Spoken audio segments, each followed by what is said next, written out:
Continuing with the previous part of the advanced features of the macro, the third part or the third type, that is macro instruction defining the macros.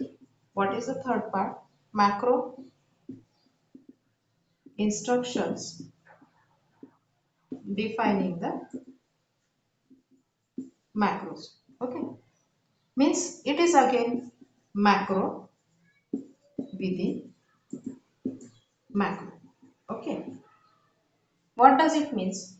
It means that one macro can be defined in the other macro. In the previous type, macro calls within macros was the type like we are only calling the one macro in another macro. But in this type, that is the macro instruction defining the macros. In this mechanism, we are actually defining one macro within the another macro. How it is accomplished? We will take one example like, for example, one macro is there, okay, it is a starting point. One function is there and that is the add and having two meta parameters a and b. Some statements are there, then macro end is there. Now, for example, there is another function add and it is having the x and y value and it is the actual inner macro. Okay. Now, some function part is there, then macro end is there. For example, they again one function, that is the function add is there and suppose it is having parameters a and b, means it again calling this function and at the last macro end is there. Okay, this is one example what it is defining. This is the macro from this is the inner macro, but this macro from this to this portion is the outer macro, and so it is called as a macro instructions defining macros, means macro within the macro. Now we will come to the next part, that is the expansion type variables. What is the fourth type of the advanced features? That is nothing but the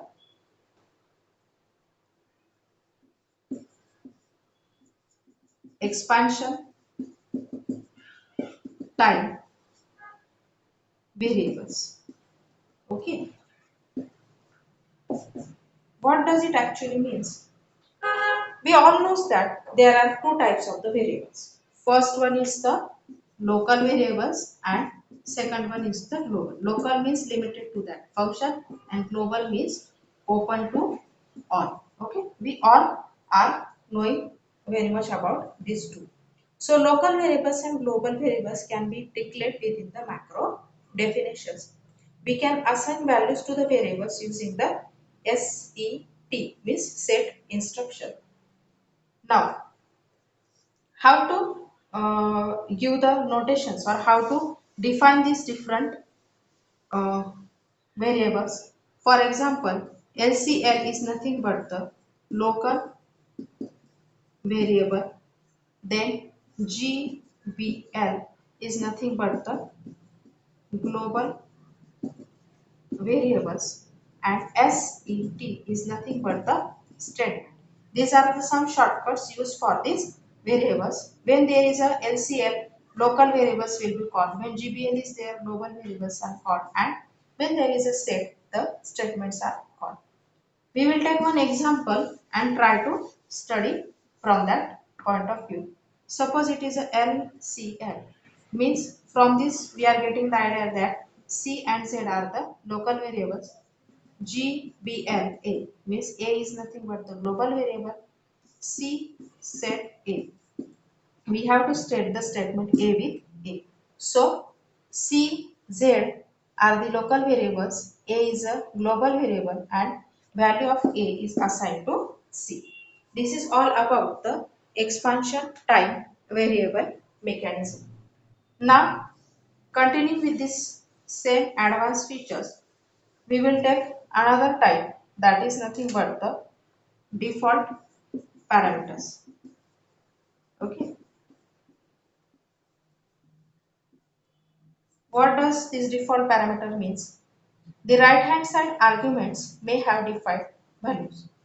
How it possible? Suppose there is a one macro is there.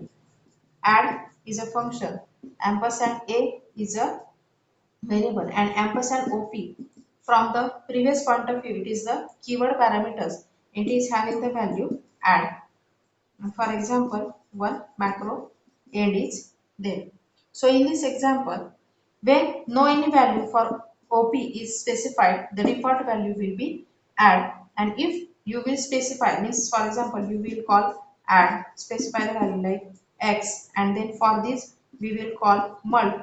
Then this value will be specified with this OP. But when it is not given, the value will be default, that is the add. So it is known as a default parameters. The parameters which are specified with their variables are known as the default parameters. Next advanced feature is nothing but the expansion time loop. Okay. What is the expansion time loop? These statements repeat the body of the loop n number of times where n is mentioned in its operand field or having the integer value. Means for example, how it will be accomplished? For example, you have to repeat the one procedure from 1 to 10 times. Then what is the actual procedure? You have to write the repeat. In front of that you have to write 10. Then repeat 10 is nothing but you have to repeat the same procedure 10 number of times. So this is called as the expansion time loop. And in this video, in the from the last 2 or 3 videos, we were studying the part of the features of macro, and in this at the last, we are completing it with the last advanced feature, that is the expansion time loop. In the next some videos, we will see which are the different macro definition calls and how to write actually one macro program. Thank you so much.